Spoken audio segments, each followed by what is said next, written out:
তারা আবার শবে বরাতের ব্যাপারে বলছেন যে কোনো হাদিসই নাই। এক তো ছিল বাড়াবাড়ির ফিতনা, এখন নতুন ফিতনা হয়ে যাচ্ছে, কেউ কোনো আমলই করতে চায় না, মনে করে যে শবে বরাত বলে কিছুই নাই, ঘরে বসে থাকো খালি। আল্লাহ পাক আমাদেরকে বাড়াবাড়ি এবং ছাড়াছাড়ি থেকে হেফাজত করেন এবং সঠিক জায়গায় থাকার তৌফিক দান করেন। আমরা সমাজে দেখতাম যে শবে বরাত হচ্ছে, এটাকে কেন্দ্র করে এক শ্রেণীর মানুষ বাড়াবাড়িতে লিপ্ত, লাইটিং করছে, হালুয়া রুটি, মিলাদ কিয়াম, আরো অনেক কিছু হচ্ছে। কবর দলবদ্ধভাবে কবর জিয়ারত করা হচ্ছে, কবর স্থানের সামনে মেলার মতো বসছে, মানুষ সারা রাত জাগছে, ফজরের নামাজ অনেকের নাই, তো মসজিদে মসজিদে বিরিয়ানি দেওয়া হচ্ছে। মানে উপলক্ষটাকে মানুষ খুব এনজয় করতো। এতদিন পর্যন্ত আমরা দেখতাম যে শবে বরাতের মৌলিকত্ব থেকে সরে গিয়ে মানুষ বাড়াবাড়িতে লিপ্ত হচ্ছে। তো তারা এই রাতটি উপলক্ষে নানা অনুচিত কর্মকাণ্ড এবং রসম রেওয়াজের অনুগামী হচ্ছিল। ওলামায়ে কেরাম সবসময় এর প্রতিবাদ করেছেন এবং এখনো করছেন। এখন ইদানিং আবার আরেক শ্রেণীর মানুষের আবির্ভাব হয়েছে, যারা বা যাদের মধ্যে বাড়াবাড়ি নাই ঠিকই, কিন্তু ছাড়াছাড়ির প্রবণতা আছে। বাড়াবাড়ি না থাকলেও ছাড়াছাড়ির প্রবণতা দেখা যাচ্ছে। তাদের দাবি হচ্ছে যে ইসলামের শবে বরাত বলে কোনো ধারণা নাই। তাদের দাবি হচ্ছে এক বাকি ইসলামের শবে বরাত বলে কিছু নাই। এই ব্যাপারে যত রেওয়ায়াত আছে, রসম রেওয়াজ, এগুলো সব বেদাত, এবং যত রেওয়ায়াত আছে এগুলো জাল বা জয়ীফ। তাদের দাবি আর কি। যারা ছাড়াছাড়ির পক্ষে, তাদের কথা হচ্ছে এই বিষয়ে যা কিছুই করা হচ্ছে এগুলো সব বেদাত, এবং এই বিষয়ে কোনো দলিল প্রমাণ নাই। যা আছে এগুলো মওজু মানে জাল, অথবা জয়ীফ মানে দুর্বল। মওজু মানে জাল আর জয়ীফ মানে দুর্বল। তো এসব মানে তাদের বক্তব্য যে এগুলো অনুযায়ী আমল করলে, এই দলিলগুলো অনুযায়ী আমল করলে, এবং শবে বরাতকে যদি বিশেষ ফজিলতপূর্ণ কোনো রাত বলে মনে করা হয়, তাহলে শরীয়তের দৃষ্টিতে এটা জায়েজ হবে না। এটা তাদের বক্তব্য। কাদের বক্তব্য? যারা ছাড়াছাড়ি পন্থী। এবং শুধু তাই নয়, তারা এই বিষয়ে বিভিন্ন পুস্তিকা, লিফলেট, ছোটখাটো কিতাবাদি এগুলো রচনা করে বাজারে বিক্রিও করছেন, বিনামূল্যে বিতরণও করছেন। বাস্তবতাটা কি? বাস্তব কথা হচ্ছে যে আগেকার সেই বাড়াবাড়ির পথটা যেমন সঠিক ছিল না, ঠিক এখনকার এই ছাড়াছাড়ির মতটাও শুদ্ধ নয়। আগেকার বাড়াবাড়ি পন্থীরা যেমন সঠিক ছিলেন না, ঠিক একইভাবে এখনকার ছাড়াছাড়ি পন্থীরাও সঠিক নন। ইসলাম ভারসাম্যতার দিন এবং এর সকল শিক্ষাই প্রান্তিকতা মুক্ত। তো শবে বরাতের ব্যাপারে ভারসাম্যপূর্ণ সঠিক অবস্থান হচ্ছে যে এই রাতের ফজিলত সহি হাদিস দ্বারা প্রমাণিত। শবে বরাতের ব্যাপারে ভারসাম্যপূর্ণ অবস্থান হচ্ছে এই যে এই রাতের ফজিলত সহি হাদিস দ্বারা প্রমাণিত। সম্মিলিত কোনো রূপ না দিয়ে, মানে সামষ্টিকগত ইবাদতের কোনো রূপ না দিয়ে, এই রাত উদযাপনের বিশেষ কোনো পন্থা অবলম্বন না করে, মানে সম্মিলিত কোনো রূপ না দিয়ে, সম্মিলিতভাবে এটা করতে হবে ওইটা করতে হবে এরকম কোনো রূপ না দিয়ে, এবং এই রাতে বিশেষ কোনো ইবাদতের পন্থা আবিষ্কার না করে এই রাতে নফল ইবাদত করা, এটাও হাদিস দ্বারা সাব্যস্ত। ঠিক আছে? আচ্ছা, এই রাতকে অন্য সাধারণ রাতের মতো মনে করা এবং এই রাতের ব্যাপারে ফজিলতের দিক থেকে যত হাদিস এসেছে এগুলোকে জয়ীফ এবং মাউজু মনে করাও ভুল ধারণা। এই রাতটাকে অন্য সাধারণ রাতের মতো মনে করা এবং এই রাত এর ফজিলত সংক্রান্ত যত হাদিসগুলো এসেছে সবগুলোকে মওজু এবং জাল মনে করাটা ভুল। আবার এই রাতটাকে সবে কদরের রাতের চেয়ে বেশি মর্যাদাপূর্ণ মনে করাও সঠিক নয়। বুঝাতে পারছি কি? আমি লেখা তো একটু কঠিন, আমি একটু ব্যাখ্যা, কিছু শব্দ আমি নিজের মতো করে বলছি আর কি বোঝানোর জন্য। এই রাতটাকে ফজিলতহীন মনে করাও যেমন ভুল, এবং এই রাতের ফজিলত সম্পর্কে যে হাদিসগুলো এসেছে সবগুলোকে জাল বানোয়াট এটা বলাও যেমন ভুল। আবার এই রাতকে শবে কদরের রাতের চেয়েও বা তার সমপরিমাণ সওয়াবের বা ফজিলতপূর্ণ মনে করাটাও ভুল। তো ভারসাম্যপূর্ণ অবস্থান হচ্ছে যে এই রাতের ফজিলত সম্পর্কে হাদিস আছে, সহি সনদে, হাসান সনদে হাদিস আছে। তো আমরা আগে দেখি যে এই হাদিসের এই রাত শবে বরাতের রাত সংক্রান্ত সহিহ হাদিস কোথায় আছে? 1 নম্বর হাদিস, হাদিসটা একটু বড়, আমি সংক্ষিপ্ত করে বলছি আপনাদের জন্য। মুয়াজ বিন জাবাল রাদিয়াল্লাহু আনহু থেকে বর্ণিত, মুয়াজ বিন জাবাল রাদিয়াল্লাহু আনহু থেকে বর্ণিত আছে, নবী করিম সাল্লাল্লাহু আলাইহি ওয়াসাল্লাম ইরশাদ করেছেন যে আল্লাহ তাআলা অর্ধ শাবানের রাতে, আল্লাহ তাআলা অর্ধ শাবানের রাত বলতে লাইলাতুন নিসফি মিনা শাবান, মানে 14 তারিখ দিবাগত রাত, 14 তারিখের দিবাগত রাত, পরের দিন 15 তারিখ। রাত আর দিন কিন্তু আমাদের এই পশ্চিমা হিসেব অনুযায়ী হয় না ইসলামে। সূর্য ডুবে গেলেই রাত শুরু হয়ে যায়। এখন আমরা আছি 11 তারিখ রাতে, যদিও ক্যালেন্ডারে হবে হয় 10 তারিখ, নাকি? তো হাদিস ইরশাদ করা হচ্ছে আল্লাহ তাআলা আল্লাহ আযজা ওয়া জাল অর্ধ শাবানের রাতে, অর্থাৎ 14 তারিখ দিবাগত রাতে তার সৃষ্টির দিকে রহমতের দৃষ্টি দেন। আল্লাহ তাআলা শাবান মাসের 14 তারিখ দিবাগত রাতে নিসফুম মিনা শাবানে তার সৃষ্টির উপরে রহমতের দৃষ্টি দেন। তো সৃষ্টির মধ্যে সবচেয়ে সেরা সৃষ্টি কারা? মানুষ। রহমতের প্রয়োজন কার বেশি? মানুষের। আর আছে জিন। ইবাদত করার জন্য সৃষ্টি করা হয়েছে কোন দুই জাতিকে? জিন আর মানুষ জাতিকে। ওয়ামা খালাকতুল জিন্না ওয়াল ইনসা ইল্লা লিয়াবুদুন। বাকি সবাই তো যার যার ইবাদত করছেই, আমাদেরকে খাস করে পরীক্ষা করা হচ্ছে, কারণ বাকিরা ইবাদতে কোনো মানে কার্পণ্য করেন না, কোনো ত্রুটিও করেন না। ফেরেশতারা কি ইবাদতে কোনো ত্রুটি করে? তাদেরকে স্বাধীন, যে আমাদেরকে যে স্বাধীন একটা ইচ্ছা শক্তি, এইটা।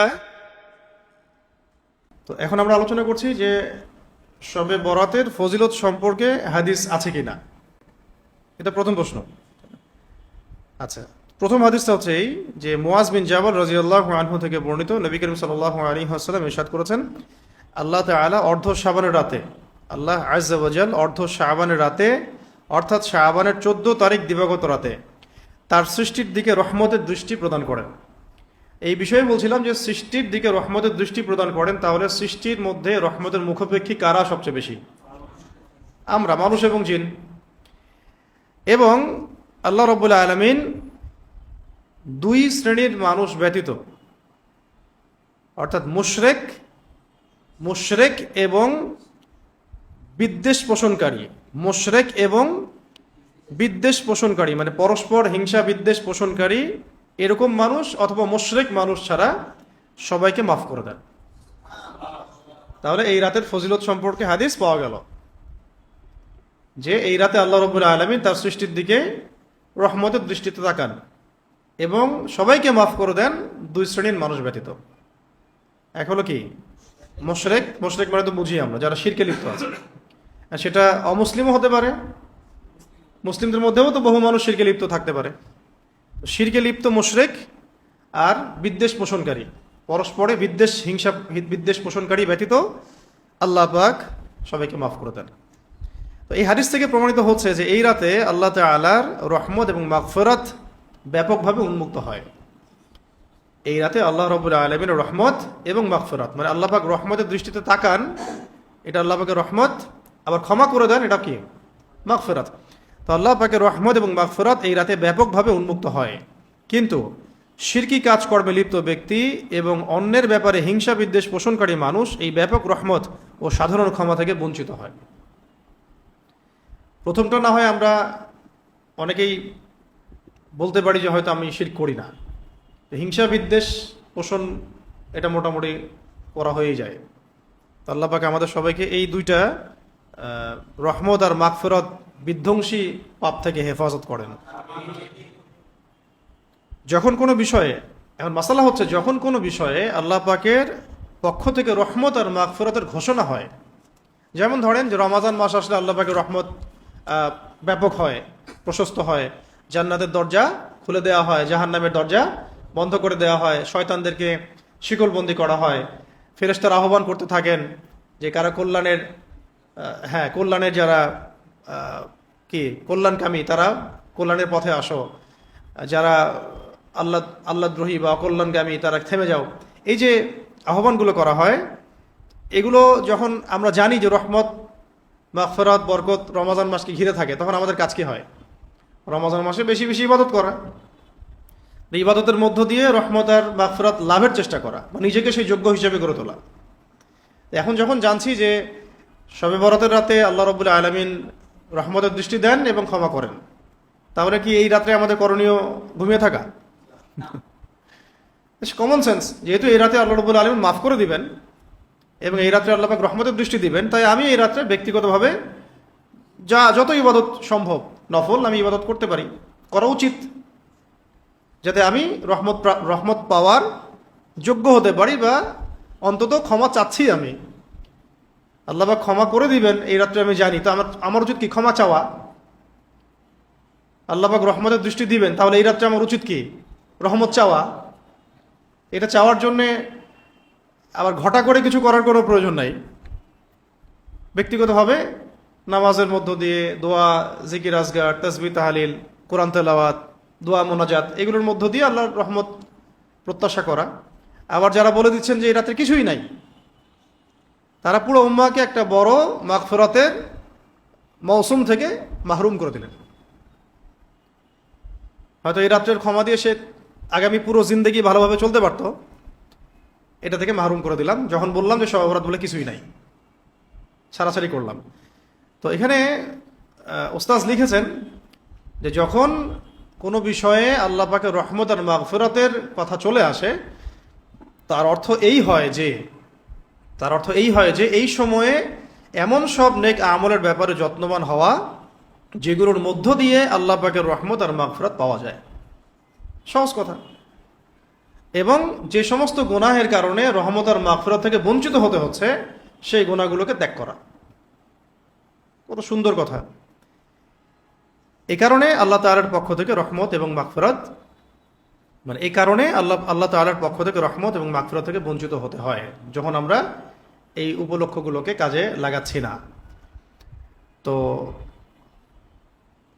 যেহেতু উপরোক্ত হাদিস এবং অন্যান্য হাদিসের অর্ধ শাবানের রাতের ব্যাপক মাগফিরাতের কথা এসেছে, তাই এই রাতটা আগে থেকেই, মানে আসলাফদের মধ্যে আগে থেকেই শবে বরাত বা পাপ মুক্তির রাত হিসেবে প্রসিদ্ধ আছে। এটা প্রসিদ্ধ হয়েছে এইভাবেই, যেহেতু এই রাত্রে ক্ষমার মাগফিরাতের কথা উল্লেখ আছে, রহমত এবং মাগফিরাতের কথা, এই কারণে বছরের শতাব্দীর পর শতাব্দী এই রাতটা এইভাবে মানে গুনাহ মুক্তির রাত, অনেকে বলে শবে বরাত, অনেকে বলে গুনাহ মুক্তির রাত, কেউ বলে মুক্তির রজনী, এই নামগুলো এইভাবে এসেছে আর কি।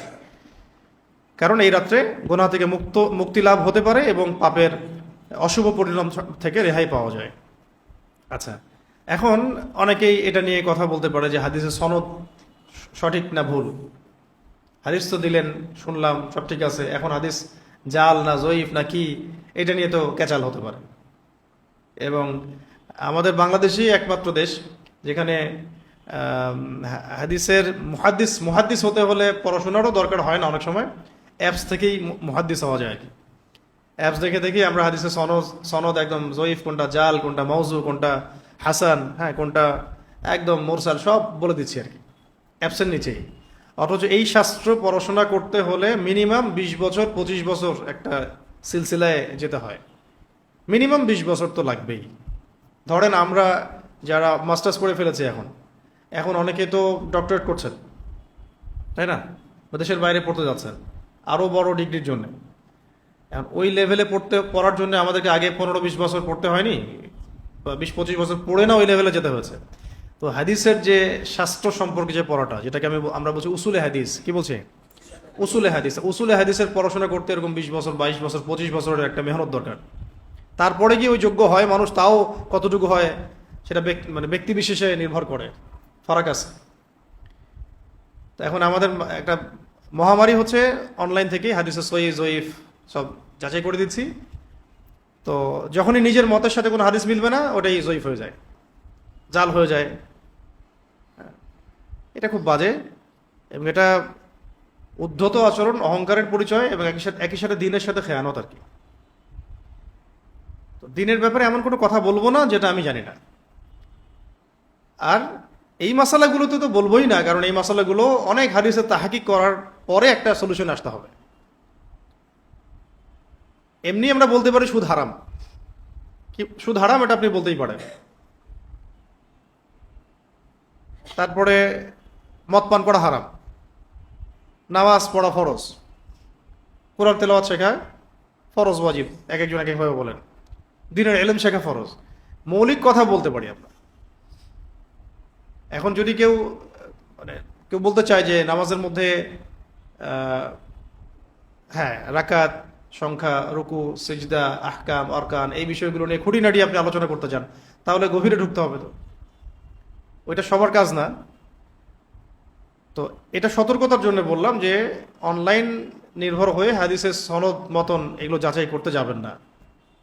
এবং যারা এই অনলাইন বেস হাদিসের সহি জয়ীফ তাহকিক করার উদ্ধত আচরণ প্রকাশ করেন, তাদের থেকে দূরে থাকা উচিত। বরং হাদিসের ব্যাপারে সেই সব ওলামায়ে কেরামদের দ্বারস্থ হওয়া উচিত যারা হাদিসের ব্যাপারে পারদর্শী, হাদিস শাস্ত্রে পারদর্শী। তো যার আর্টিকেল পড়ে শোনাচ্ছি তিনি হাদিসের ব্যাপারে শুধু পারদর্শী নন, যারা উসুলে হাদিস পড়তে আসে তিনি তাদেরকে পড়ান। তিনি তো সাধারণ স্টুডেন্টদেরকে পড়ান না, তিনি আলেমদেরকে পড়ান। সাধারণ স্টুডেন্টদেরকে তিনি পড়াচ্ছেন না, তিনি পড়াচ্ছেন আলেমদেরকে। তা আমি হাদিস শিখতে কার কাছে যাব? যিনি হাদিস শাস্ত্রে পারদর্শী। ফিকহ শিখতে আমি কার দ্বারস্থ হব? যিনি ফিকহের উপর পারদর্শী। তো এই উসুলটা মাথায় রাখবেন। সামনে আসি এই হাদিসের। এখন এটা যদি আপনারা অনেক সময় প্রচার করেন, তখন অনেকে বলতে পারে, নতুন কিছু মানুষ বলতে পারে যে হাদিস হয়তো সহি না, জয়ীফ বা জাল ইত্যাদি বলতে পারে। তো এখানে ওস্তাদ সনদ সহ দিয়েছেন, উপরোক্ত হাদিসটি অনেক নির্ভরযোগ্য হাদিসের কিতাবেই নির্ভরযোগ্য সনদের মাধ্যমে বর্ণিত হয়েছে। ইমাম মুহাম্মদ ইবনে হিব্বান, যার কিতাবের নাম আমরা জানি সহিহ ইবনে হিব্বান, এই কিতাবটার মধ্যে তিনি এই হাদিসটা উদ্ধৃত করেছেন। এই কিতাবের হাদিস নাম্বার 5665 নম্বর হাদিস, 5665 নম্বর আছে। এই যে সহিহ ইবনে হিব্বান কিতাবটার নাম বলা হলো, এই কিতাবটা পড়ার যোগ্যতা অর্জন করতে কারো এখন শুরু করলে আপনাদের 15 বছর লাগবে। এখন থেকে প্রায় 10 বছর পরে, মিনিমাম 10 বছর পরে, 12 বছর পরে, আর যদি আমার মতো খারাপ স্টুডেন্ট হন তাহলে 15 বছর পরে আপনি সহিহ ইবনে হিব্বান হাতে নেওয়ার যোগ্যতা অর্জন করবেন, এবং সেটা খুলে পড়ার এবং বোঝার যোগ্যতা অর্জন করতে পারেন আল্লাহ যদি চান। এই যে রেফারেন্স একটা রেভলিউশন মনে হয় না? দলিল হাদিসের নাম্বার, যে নাম্বার বলতে পারে সেই বড় আলেম হয়ে গেছে। এই যে নাম্বার বলে দিলাম এখন, 5665 নম্বর হাদিস। 5665 নম্বর হাদিসটা আপনি এখন সহিহ ইবনে হিব্বানে কিভাবে খুঁজবেন? আর যদি খুঁজেও বের করেন, বাজার থেকে সহিহ ইবনে হিব্বান কোনটা কিনবেন? বঙ্গানুবাদটা নিশ্চয়ই। বঙ্গানুবাদ তো মূল হাদিসের কিতাব না। বঙ্গানুবাদ হচ্ছে ওইটাকে অন্য পাবলিকেশন পাবলিশ করেছে, তারা তাদের মতো করে ব্যাখ্যাও করতে পারে, নিচে টিকা লিখে দিতে পারে, আর এগুলোতে জবরজেদ পেশে সব দেওয়া আছে। মূল সহিহ ইবনে হিব্বান এটা কিনে যখন পড়বেন ওখানে এবারত থাকবে না, ওটার আবার ব্যাখ্যা গ্রন্থ আছে। ওইটা পড়তে তো আরো বহু যোগ্যতার প্রয়োজন। তো নাম্বার শুনলেই যে নাম্বার দিয়েছে বাস মনটা ঠান্ডা হয়ে গেল, নাম্বার একটা তো বলছে, আদতেই ওই নাম্বারটা ওই বিষয়ের কিনা, ওই কিতাবটা আপনার বাসায় আছে কিনা, ওইটা পড়ার যোগ্যতা আসলে আপনার অর্জন হয়েছে কিনা, বা কার কাছে পড়েছেন, ওই কিতাব পড়ানোর ওস্তাদ আপনার আছে কিনা, এগুলো তো অনেক বড় বিষয়। এই কারণেই আমাদের মতো আওয়াম যে মানুষ, আওয়াম বলতে আমাদের মতো সাধারণ যারা মানুষ, তাদেরকে কোনো না কোনো ইমামের অনুসরণ করতেই হয়। কোনো না কোনো ওস্তাদ, কোনো না কোনো শায়েখ, কোনো না কোনো আলেম, কোনো না কোনো বুজুর্গানের দিন, বা কোনো মাযহাবের ইমাম বা হাদিসের ইমাম বা আকীদার ইমাম, তাদের অনুসরণ করতেই হবে। না হলে আমরা তো দিনই বুঝতে পারবো না। এই কনসেপ্ট থেকেই মাযহাবের কনসেপ্টটা আসছে। আসলে খুবই স্বাভাবিক একটা বিষয়, সহজাত প্রবৃত্তি কিন্তু এটা। তো এটা সহিহ ইবনে হিব্বানে এসেছে। আচ্ছা, এছাড়াও বাইহাকি একটা কিতাব আছে, ইমাম বাইহাকি রহমতুল্লাহ আলাইহির একটা কিতাব আছে শুআবুল ঈমান। তো শুআবুল ঈমানের মধ্যেও এটা 3833 নম্বর হাদিস হিসাবে এসেছে। জানা দিচ্ছি আপনাদেরকে, যাতে যদি কেউ জিজ্ঞাসা করে আপনারা এটাকে বলতে পারেন। এছাড়া আরো অনেক কিতাব আছে, যেমন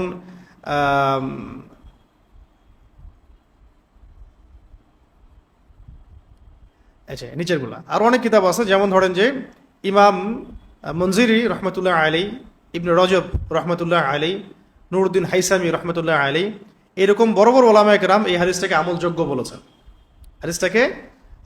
বলেছেন। সহিহ আত-তারগীব ওয়াত তাহরিব এই কিতাবের মধ্যেও এই হাদিসটা আসছে।